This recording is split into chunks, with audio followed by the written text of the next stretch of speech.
नमस्कार दोस्तों, कैसे हैं आप लोग। एकदम मस्त, हाल चाल सब बढ़िया।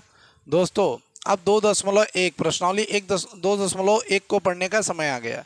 सबसे पहला सवाल जो है बेटा, उसमें आपसे पूछा जा रहा है कि आपको ये बताना है कि कौन से एक चर में बहुपद हैं और कौन से नहीं हैं, और कारण सहित इसका उत्तर देना है। तो सबसे पहले अगर हम अपना सवाल देखते हैं तो वो है हमारे पास 4x पे घाते 2 माइनस 3x प्लस 7। तो देखिए, सबसे पहले आप इसमें खुद दिमाग लगाइए अपना बेटा कि ये क्या कह रहा है। यहाँ पर x है और यहाँ पर भी x है, यानी एक ही चर है। तो इसका मतलब लिखेंगे जी हाँ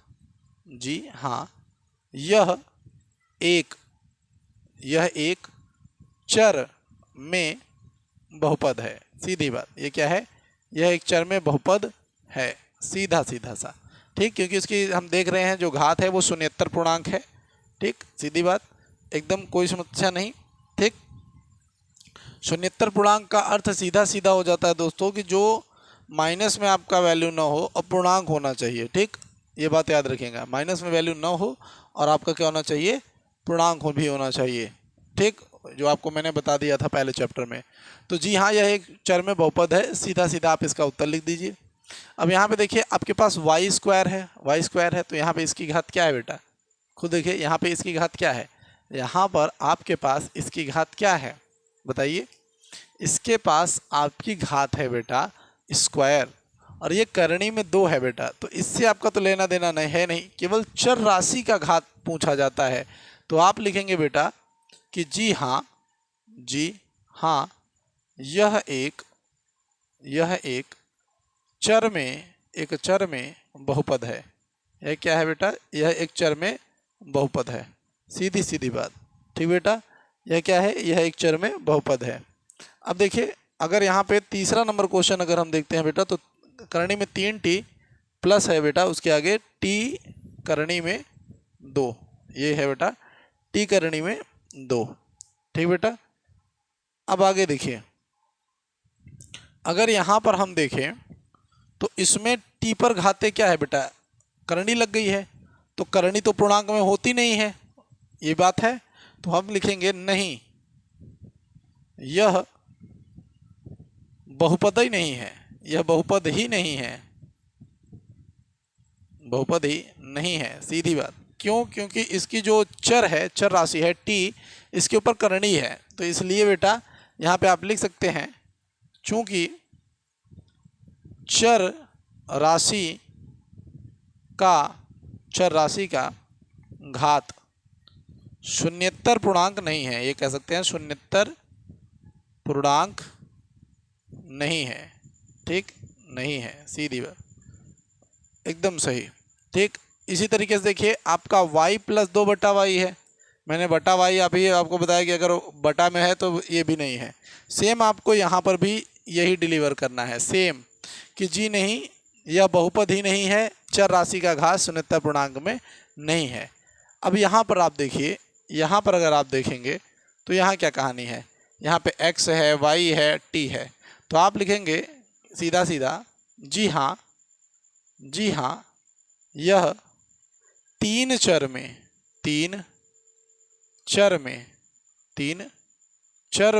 बहुपद है, या 3 चर में बहुपद है, सीधी बात, ये 3 चर में बहुपद है, क्योंकि इसमें 3 चर राशियां हैं, x भी है, y भी है और t भी है। ठीक, तो इस तरीके से आपके पास ये सारे क्वेश्चन हो जाएंगे, ये चीज़ आप यहाँ पे लिख देंगे। चलिए देखते हैं अगला क्वेश्चन। तो चलिए दोस्तों देखते हैं अपना दूसरा क्वेश्चन, जिसमें हमें एक्स स्क्वायर का क्या करना है बेटा, गुणांक बताना है, केवल एक्स स्क्वायर का गुणांक बताना है। तो मैंने अभी आपको पिछली बेसिक वीडियो में भी गुणांक का मतलब बता दिया था कि गुणांक आखिर होता क्या है। तो इसमें बेटा पूछ लिया है आपसे केवल एक्स स्क्वायर का गुणांक, किसका बेटा, केवल एक्स स्क्वायर का गुणांक। तो देखिए एक्स स्क्वायर का गुणांक कहाँ कहाँ पे लिखा हुआ है। तो देखिए सबसे पहले यहाँ 2 है, यहाँ एक्स स्क्वायर है, तो यहाँ पे एक्स स्क्वायर देख रहे हैं, तो एक्स स्क्वायर का गुणांक क्या है, इसके आगे क्या लिखा हुआ है, इसके आगे कुछ नहीं लिखा है, जहाँ कुछ नहीं वहाँ पे 1 माना जाता है। तो आप लिखेंगे एक्स स्क्वायर का गुणांक 1 है। क्या लिखेंगे बेटा, एक्स स्क्वायर का गुणांक 1 है। इसी तरीके से यहाँ पे क्या है बेटा, तो देखिए यहाँ पर आपके 1 आगे लिखा जाएगा, तो यानी -1, तो एक्स स्क्वायर का जो गुणांक यहाँ पर आएगा बेटा वो क्या आएगा, -1। तो आप यहाँ पे लिख सकते हैं कि एक्स स्क्वायर का गुणांक, इस तरीके से लिखेंगे, एक्स स्क्वायर का गुणांक -1 है। ठीक, इस बात को ध्यान दीजिएगा। तीसरे नंबर पे आप देखिए, तीसरे नंबर पे आपको क्या लिखना है। तीसरा नंबर पे भैया एक्स के आगे क्या लिखा हुआ है, π/2। तो आप लिखिए एक्स स्क्वायर का गुणांक, एक्स स्क्वायर का गुणांक π/2 है। सीधी बात, ये तो और अच्छा था। अब यहाँ पर आप ध्यान दीजिए कि आपके पास एक्स स्क्वायर है ही नहीं, यानी यहाँ पर एक्स स्क्वायर है ही नहीं, तो आप लिखेंगे एक्स स्क्वायर का गुणांक क्या है बेटा, 0 है। 0 है, सीधी बात, कि यहाँ पे एक्स स्क्वायर का गुणांक क्या है बेटा, 0 है। एकदम आराम से ये आपका दूसरा नंबर क्वेश्चन भी फिनिश्ड हो गया। अब इसके बाद हम देखेंगे बेटा तीसरा नंबर क्वेश्चन। चलिए,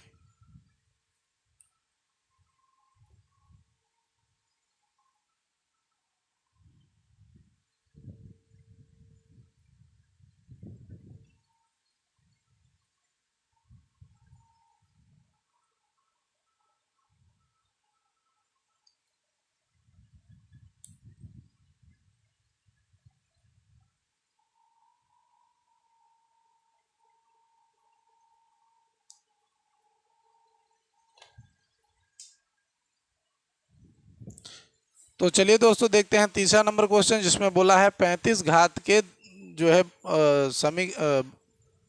तो चलिए दोस्तों देखते हैं तीसरा नंबर क्वेश्चन, जिसमें हमें 35 घात के बहुपद का भैया द्विपद का, याद रखिए बहुपद बताना है, परंतु द्विपद का एक उदाहरण देना है और एक 100 घात के बहुपद का एक उदाहरण देना है। तो मुझे 35 वाला जो बोला है मैं आपको करके दिखाता हूँ। देखिए, आप लिख दीजिए 35 पर वाई पर घात कर दीजिए बटा +10, ये 2 घात का एक बहुपद हो गया। अब मैं 6-7 दे देता हूँ ना भाई, वाई पे था, एक्स पर ले लीजिए, एक्स पे घाते 35 + 10 कर लीजिए, फिर आप ए पे घाते चाहे तो 35 + 10 कर लीजिए, 12 कर लीजिए, 13 कर लीजिए। तो 3 आपको उदाहरण हो गए। 100 घात का लेना है तो वाई पे घाते 100 कर लीजिए, एक्स पे घाते 100 कर लीजिए, ए पे घाते 100 कर लीजिए। ऐसे करके आप 3 उदाहरण लिख दिए। हम आपको केवल एक बोला है तो आप इसको दोनों को आप लिख सकते हैं, इनको मत लिखिए। बाकी 3 उदाहरण मैंने दे दिए। तो ये तो मैंने आपको बेसिक में पहले भी बता दिया था कि इसको किस तरीके से आपको हैंडल करना है। ठीक, तो ये आपका जो है तीसरा नंबर क्वेश्चन हो गया एकदम आराम से। ठीक, याद रखिएगा, आपको बस यही लिखना है, वाई पे घाते 35 + 10 और एक लिख दीजिएगा वाई पे घाते 100। इतना भी आपका चल जाएगा, वरना आप लिखना चाहें एक्स पे घाते 35 + 10 लिख लीजिए और एक्स पे घाते 100 लिख लीजिए, ये भी सही है। ये लिखना चाहें ये लिख लीजिए, कोई दिक्कत नहीं, एकदम आराम से आप अपनी इच्छा से कुछ भी लिख सकते हैं। तो चलिए दोस्तों देखते हैं अब चौथा नंबर क्वेश्चन। तो चलिए दोस्तों देखते हैं अब अपना चौथा नंबर क्वेश्चन। इसमें हमें क्या करना है बेटा, इसमें हमें केवल बहुपद के घात लिखने हैं। मैंने बोला था ना बेसिक वीडियो में कि बहुपद के घात भी आपसे पूछेगा, तो बहुपद के घात जो है किस प्रकार से लिखेंगे। तो चलिए देखिए, यहाँ पर आपके पास जो है बेटा, यहाँ पर देखिए सबसे बड़ी घात क्या है बहुपद की, यहाँ पर सबसे बड़ी घात क्या है बहुपद पे, तो आप देख रहे हैं एक्स पे घाते 3, तो आप लिखेंगे यह 3 घात का, यह 3 घात का बहुपद है। तो आप यहाँ पे लिख देंगे यह 3 घात का बहुपद है, एकदम आराम से। तो ये क्या हो जाएगा बेटा कि ये 3 घात का बहुपद है। उसके बाद देखिए बेटा, ये क्या है बेटा आपके पास, ये आपके पास है, तो आप यहाँ पे लिखेंगे कि यह एक 2 घात का बहुपद है, क्योंकि इसकी जो सबसे बड़ी घात है बेटा वो क्या है, वो आपके पास 2 है, इसकी क्या थी, 3 थी। यहाँ पे देखिए, यहाँ पर क्या है, तो यहाँ पर अगर आप देखें तो टी पर घात केवल 1 माना जाएगा। तो यहाँ पे है कि यह एक घात का बहुपद है। ये क्या है भैया, एक घात का बहुपद है। और यहाँ पर देखिए कोई चर राशि नहीं दी हुई है। इसका मतलब अगर हम यहाँ पे चर राशि को लिखेंगे तो यहाँ पे घात उसका 0 लगाना पड़ेगा, तभी तो यहाँ पे जो है 3 रह जाएगा। तो अर्थात साफ है कि यहाँ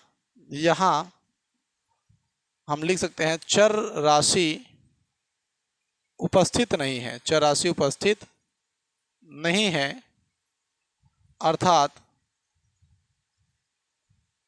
बहुपद की घात 0 है, ऐसे हम लिख सकते हैं। अधिकतम घात 0 करेंगे तो यहाँ पे क्या हो जाएगा, बहुपद की घात 0 हो जाएगा। ठीक बेटा, तो ये रहा आपका। अब चलते हैं अगले 5वें नंबर क्वेश्चन की तरफ। चलिए,